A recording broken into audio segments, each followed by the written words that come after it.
Le Soudan est devenu le laboratoire du chaos africain.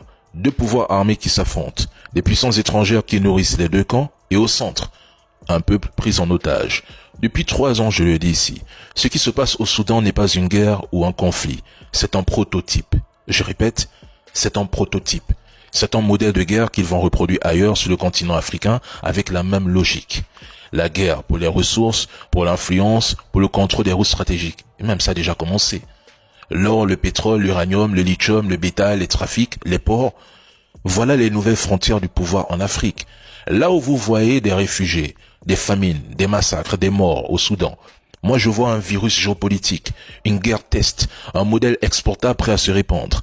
Des indices concrets montrent qu'on prépare l'Afrique à une série de guerres intenses, diffuses, prolongées, des conflits à faible coût humain pour ceux qui les provoquent, mais à prix de sang pour ceux qui les subissent comme au Soudan.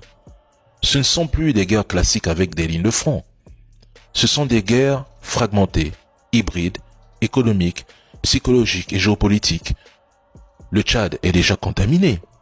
La Libye s'est transformée en un supermarché d'armes. Le Mali, le Burkina Faso, le Niger font face aux coups de groupes armés financés par l'or. Il y a le fer mauritanien, le pétrole libyen, tout devient un enjeu. Et si rien n'est fait, une ceinture de chaos longue de 3000 km du Nil à l'Atlantique finira par s'imposer.